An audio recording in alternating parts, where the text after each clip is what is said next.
Hi, I'm Leo Gestetner, and welcome to A Founder's Life, a podcast that explores balancing entrepreneurship, family, health, and fun. I'm joined here today by Mark Wald from Supercharger. Thank you, Mark. I'm going to let you introduce yourself. I always think people do a better job of introducing themselves rather than me trying. Well, thank you, Leo. I'm happy to be here. Yeah, Mark Wald. The business is called Supercharger. Fun fact, we like to spell it without the vowels on purpose. I'll tell you more about that later. We'll come back to it. I grew up in Silicon Valley. My father is an engineer. My mother is a type A busybody. I inherited the best and some of the worst, honestly, from both of them. But I kind of bring all that with me to my adult self and my professional self. So curiosity for how things work, problem solving mindset, get shit done, work ethic. And that's served me pretty well to this day. Been married for 20 years, just celebrated that last month. And we have two teenage daughters, 16 and 14. That's a whole nother podcast we could talk about later maybe. But I love my family. Everything's great there. That's great. Well, congratulations. And it gets easier in some ways with the kids. It does. Yeah, it's a lot less hustle and a lot more brain damage and heartache, but all good. I believe, my wife and I both believe we're just, our job is to raise good humans, to contribute to society and to make the world a better place than it is today. So that's what we're after. And it doesn't have to be easy, but it's always rewarding. I think you're 100% right. I often think that, my deepest purpose in life, if I can leave this world with two happy, healthy, well-adjusted kids, then I've done a good job. So I think you're right. It sounds like you have a very similar philosophy on that. Agreed. Yes. And tell me on the business. So you started Supercharger now how long ago? Well, 2008, I started moonlighting as a fractional CFO. Going back a little further, I studied economics at UCLA undergrad. I worked for a business bank, then some movie studios and a few startup businesses and small businesses in the mix.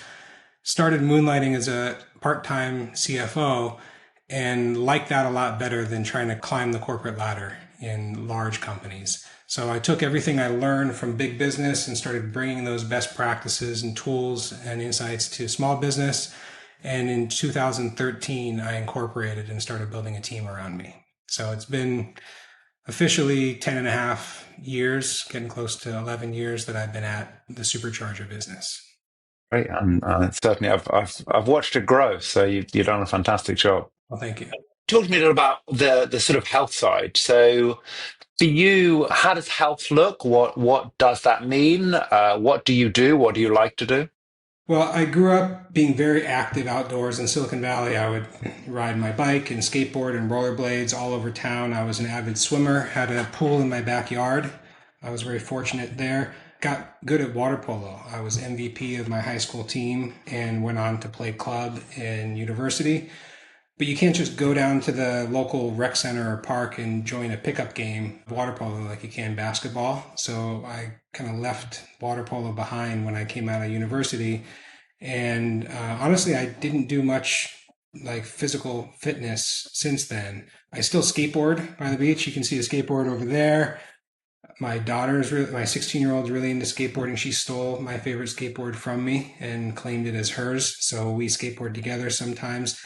It's a longboard. It's like 5.5 feet tall. So I used to actually put both kids on the front of the skateboard and push them to school in the mornings when this elementary school was walking distance from our house. So that was fun. But I like just a variety of things. My wife and I said, married 20 years. We met probably 22, 23 years ago at a nightclub. And we like dancing. We like going to concerts, electronic music, rock. So we still do that a couple times a month. When the pandemic hit, I started doing Pilates over Zoom from my living room.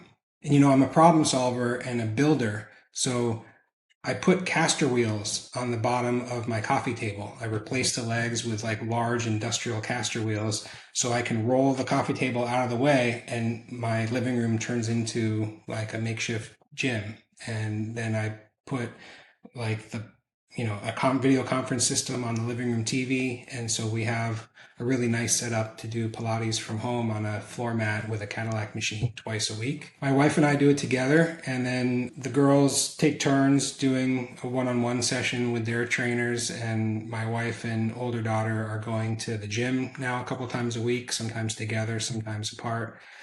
But honestly, I have let my health slip as I've been putting like 200% into growing my business over the last decade. So it's coming around. You might hear in my voice, I'm a little congested right now. I picked up a cold that my daughter brought home from school last week, and my immune system isn't as high as I'd like it to be. So I need to spend a little more time working on my physical self while I am pursuing all my other goals. And how often are you out skateboarding with your daughter? Nowadays, a lot less often, a couple times a month, honestly. When I graduated from college, I sold my car to get extra cash so I could pay rent for a few more months while I was looking for my first job. The market was kind of soft in 2001 for accounting and finance professionals. Anyway, so I turned that into about a 2-year stint where I didn't have a car in Los Angeles. I was taking a bus to my first job in downtown LA. And then I moved to Hollywood, and I was taking a train from my apartment in Hollywood to downtown. But I carried my skateboard with me everywhere, and I got faster from the bus and train stations to my final destination. So I did a lot of like pump power, just traveling around by foot and by skateboard for a couple of years. Then had a car because I had to commute across LA professionally and schlep the kids around town. But I think it was 2017, I sold my car again, a few cars in between, obviously. And I use Lyft and Uber to get to all my meetings. So less often I bring a skateboard with me, but sometimes I do. And are you still using Uber and Lyft mainly? Yeah, absolutely. I price shop between the two of them. I prefer Lyft. I think that what I understand about their ethical practices align more with my values. But honestly, money talks. So if Uber is, 15, 20% less, depending on surge pricing and whatnot, I might choose Uber. And for you, I think that gives you extra work time. So not only do you not have to drive, you don't have the cost of a car, but I remember you saying, it's also valuable time that you're working in the back of the car. Yeah, that's right. I don't get car sick, fortunately. So I open up my laptop in the back seat and I'm banging out emails and proposals and sometimes even getting on video conference calls while I'm moving myself from one place to the other. It all started back, like I said, in 2017, I think. I was trying to squeeze more time out of every day. And so at every stoplight, I'd pull out my phone and bang out a few text messages or emails.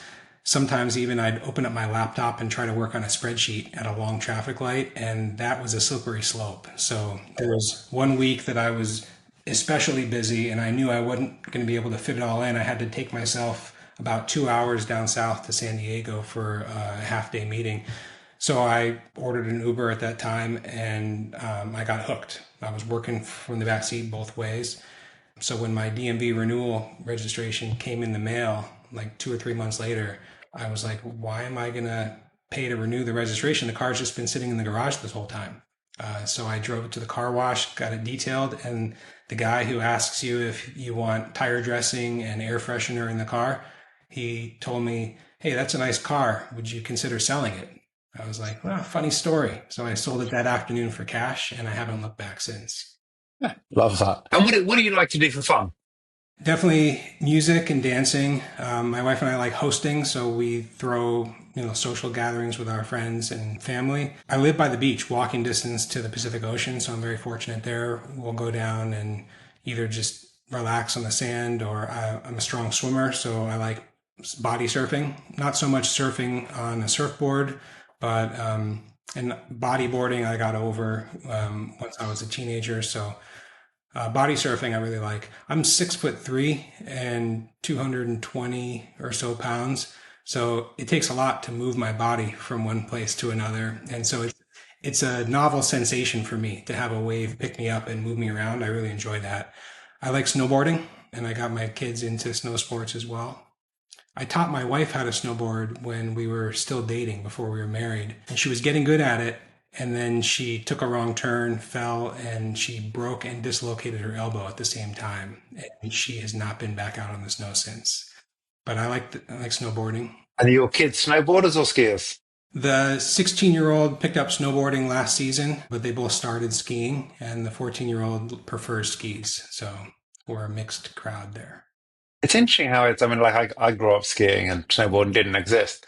But it's interesting how both of my kids never picked up snowboarding. They went straight, they picked up skiing. I think it's gone through sort of that mix of snowboarding was the cool thing. And then now you really do see a mix. It's sort of skiing was dying off, but then sort of seemed to come back again as. It's true. And I think it depends on the community that you immerse yourself in. You know, nature versus nurture has a big role there. I grew up in Silicon Valley, so I was driving to Lake Tahoe a lot. Sometimes I'd cut class with my best friend and we'd go up to the mountains for a day trip. And the first couple times up, I was skiing, but I was always frustrated that, you know, we ski hard, go as fast as we could. And when I'd fall, my pole would be over there and my ski would be here and the other ski would be in the back of my head. And I'm like, I don't want all that. I just want something simple that's easy and I don't have to brush the snow off the bottom of my boots to get back in the bindings. So snowboarding really appealed to me just for like cutting out the nonsense, the distractions. And then if I fell, half the time I'd land right back up on my feet and I can keep going before I even came to a stop. So I've never looked back. I like snowboarding better. Interesting. I only ever tried snowboarding once. Too old to take it up now.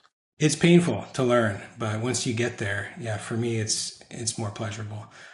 Also cooking. So I like cooking, entertaining for guests in our house, and both of my daughters now have picked that up and they cook for our family more often than I do, which is a really nice relief. That's great. Nice they can chip in and have fun doing it. And what are you good at, or can you, more to the point, actually stop working? How good are you at switching off and saying, you know what, I'm going to focus on family, focus on whatever it is, but actually switch off? Uh, Terrible.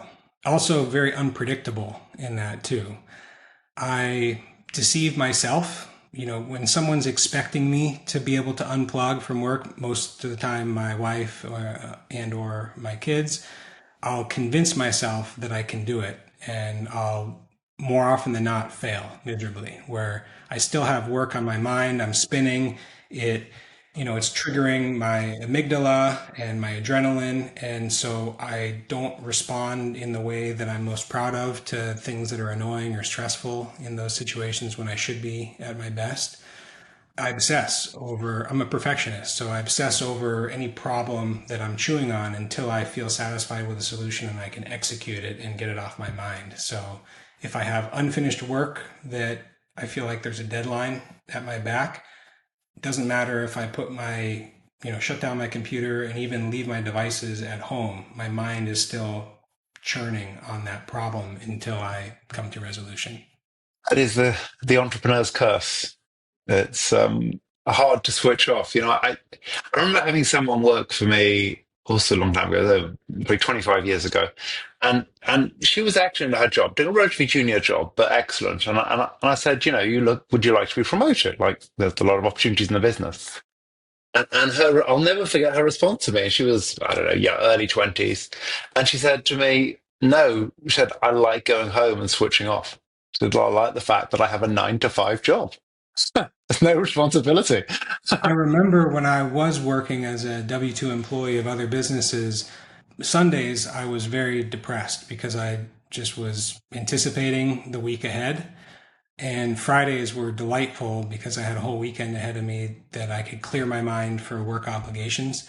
Not the same as a business owner. Like, work chases me all through every hour of the day and night. But I also have a lot of pride and autonomy in what I'm doing. So yeah, there's a balance that I'm happy with. Yeah, I think there's nothing easy about the entrepreneurial journey, but there's nothing more satisfying either. That's right. You know, I'm a rule breaker. I like pushing the boundaries, challenging convention, and that can become a problem in a large corporate environment when you're not calling the shots. So I was often very frustrated and unsatisfied there, but as an entrepreneur, I can set my own rules and, I have a strong team that likes following my lead and we win together. So that's really fun. What has been a pivotal moment in your life? And that could be personal or business. It could be two separate things. It could be one. It could be, but what has been a pivotal moment in your life? One story that I like to refer to goes back to when I was a teenager. I like building things with my hands. In fact, it's hard to see here, but you can see those turntables up on the wall. I built those. I do a lot of woodworking. So anyway, my neighbor across the street had a whole garage wood shop, and we built a treehouse in front of our house growing up. And every day my dad would come home from work and he'd wiggle the structure, and if he didn't feel like it was safe enough to hold our weight, he'd tear it all down and we'd have to start over every day. So throughout the whole summer, we were basically stress testing our build skills. And by the end of the summer, he thought it was sturdy enough. He left it up all 3 stories of the treehouse. So that taught me the value of building something that's resilient, robust, and safe, and also that it's okay to fail and to try again until you succeed. So that was really pivotal, I think. A few other experiences along the way, but fast forward to when I was in undergrad, I paid my way through college making balloon animals. Again, like twisting things with my hands.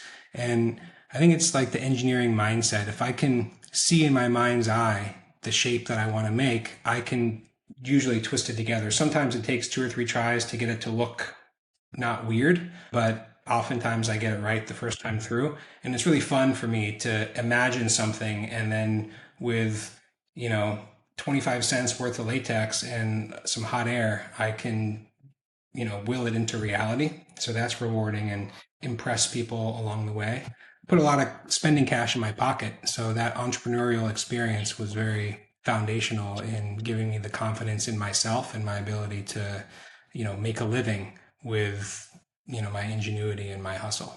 Right now I work in accounting and finance. So the same problem solving and creative building skills and mindset, I think, work really well for me with regard to accounting, finance, spreadsheets, systems that connect data and business processes together. If I can see the Rube Goldberg machine for how all the dots connect and what happens when and what the outcome can be, I can, design it and manage it and achieve success that way. So that was another really good building block for my professional self.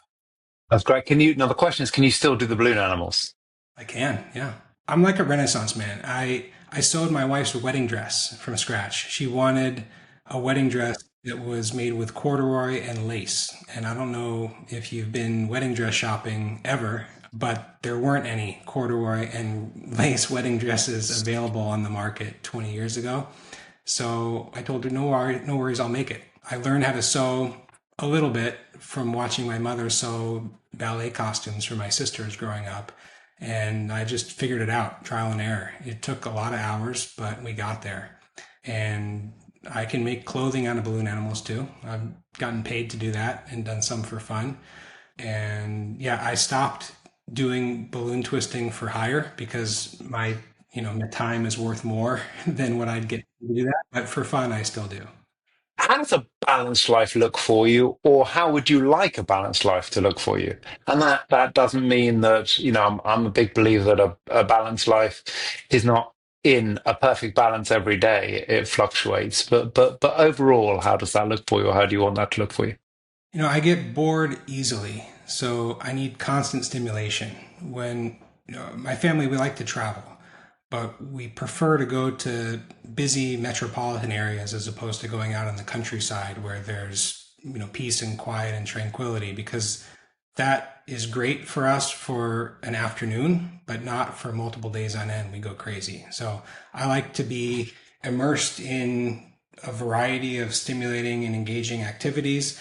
But I think a balanced life would be if I can give my full attention and mindfulness to the activity that I'm involved in without having competing things tugging for my attention in the back of my mind from work or from other things that are stressing me out.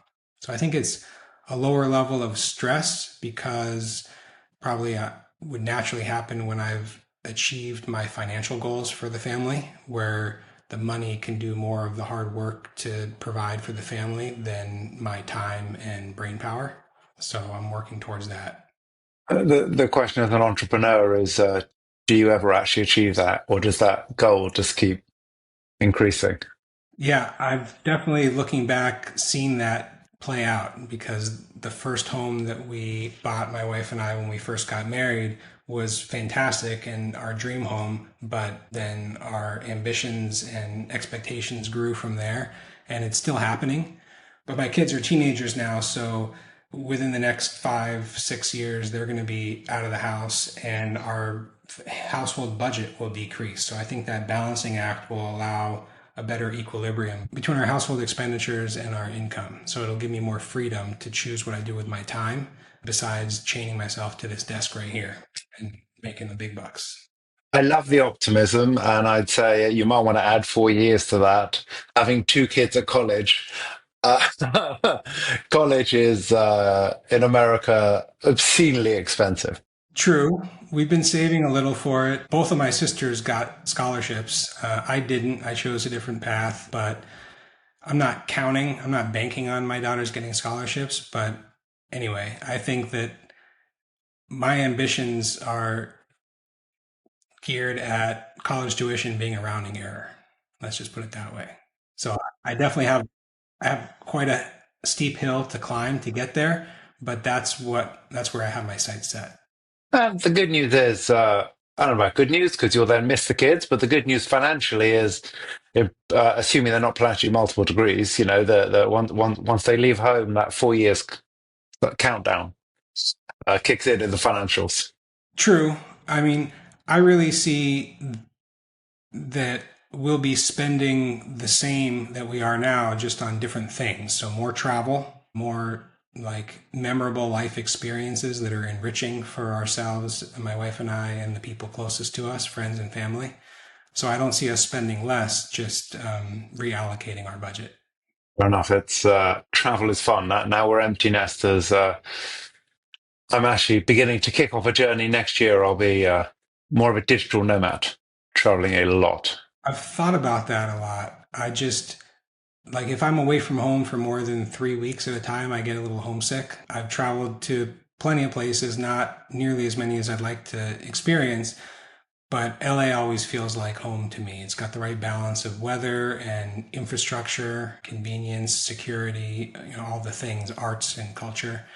So I don't think I could, like when I was younger, I thought maybe I'd be a management consultant and live out of a suitcase, but I don't think I'd be happy with that lifestyle. I need to have a home base that I keep checking into. I'd like to start a mobile wood shop as a nonprofit as part of a retirement project. So I have this vision of getting an 18-wheeler with a big open floor plan, putting a lot of woodworking equipment in there, and driving it to different middle schools and high schools that don't have their own budget to have those facilities, getting some volunteers, some retirees who like woodworking as much as I do, to spend their time teaching the kids proper insurance and all that stuff. And if that model works, then I can turn it into another business that doesn't generate profit for me, but like cash flows its own growth, so that we can repeat that in different cities around the country. So that would be a fun passion project I'd get into to balance out my time when I'm not working 80 hours a week. That's cool. I think there's nothing better we can do than help the next generation. So right. I love that. Well, thank you. It's been fun chatting. And how can people find you? Oh, well, obviously LinkedIn is easy. I have my own website as well, my online CV. It used to be the site I marketed myself for balloon twisting, and now it's been repurposed to be my online CV. It's mwald.com, MWALD.com. And down at the very bottom of that site, there's a link to see some photos of the balloons that I used to make. They're kind of laughable at this point, but it's part of my story, part of my persona. So I show it there. I'm very transparent. It's fun. I've seen it. It's and we'll include that in the show notes. Thank you. Also, my business, Supercharger.com. I said we spell it without the vowels on purpose, SPRCHRGR.com. I like to say cut out the vowels, get there faster, because that's what we're in business to do, help our clients achieve their ambitions faster, better, cheaper. Excellent. Well, thank you. Enjoyed our chat and look forward to chatting more. Thank you, Leo. It was fun. Thanks for listening to today's episode. If you enjoyed this conversation, don't forget to subscribe to the channel. And we always appreciate if you tell your friends and leave a review.